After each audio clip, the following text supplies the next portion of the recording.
Hi.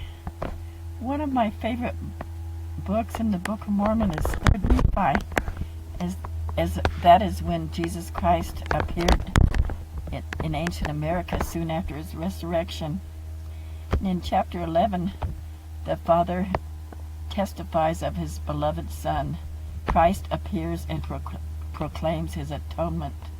The people feel the wound marks in his hands and feet and side. They cry, Hosanna. And now it came to pass that there were a great multitude gathered together of the people of Nephi round about the temple which was in the land bountiful. And they were marveling and wondering one with another, and were showing one another the great and marvelous change which had taken place.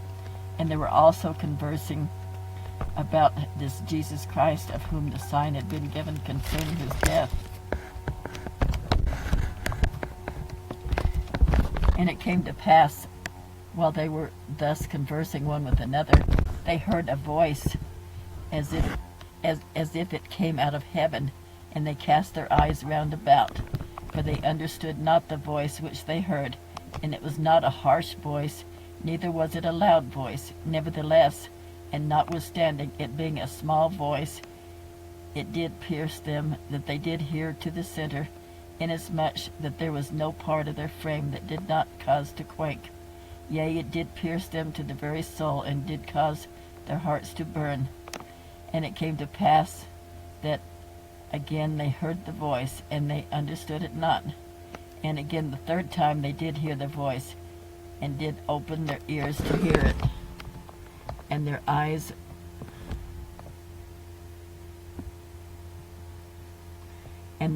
were toward the sound thereof, and they did look steadfastly towards heaven, from which the sound came. And behold, a third time they did understand the voice which they heard. And it said unto them, Behold, my beloved Son, in whom I am well pleased, in whom I have glorified my name. Hear ye him. And it came to pass, as they understood, they cast their eyes up again towards heaven. And behold, they saw a man descending out of heaven, and he was clothed in a white robe. And he came down and stood in the midst of them. And the eyes of the whole multitude were turned upon him, and they durst not open their mouths, even one to another, and wist not what it meant, for they thought it was an angel that had appeared unto them. And it came to pass that he stretched forth his hand and spake unto the people, saying, Behold, I am Jesus Christ, whom the prophets testified shall come into the world. And behold, I am the light and the life of the world, and I have drunk out of that bitter cup which the Father hath given me, and have glorified the Father in taking upon me the sins of the world, in the which I have suffered the will of the Father in all things from the beginning. And it came to pass that when Jesus had spoken these words, the whole multitude fell to the earth, and they remembered that it had been prophesied among them that Christ should show himself unto them after his ascension into heaven.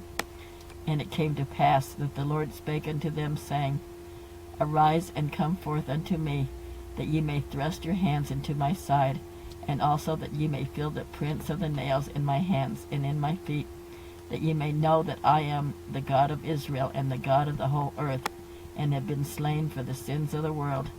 And it came to pass that the multitude went forth and thrust their hands into his side, and did feel the prints of the nails in his hands and in his feet.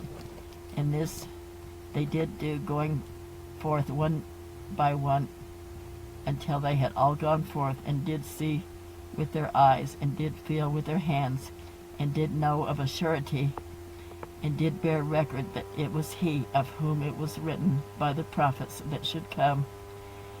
And when they had all gone forth and had witnessed for themselves, they did cry out with one accord, saying, Hosanna, blessed be the name of the Most High God.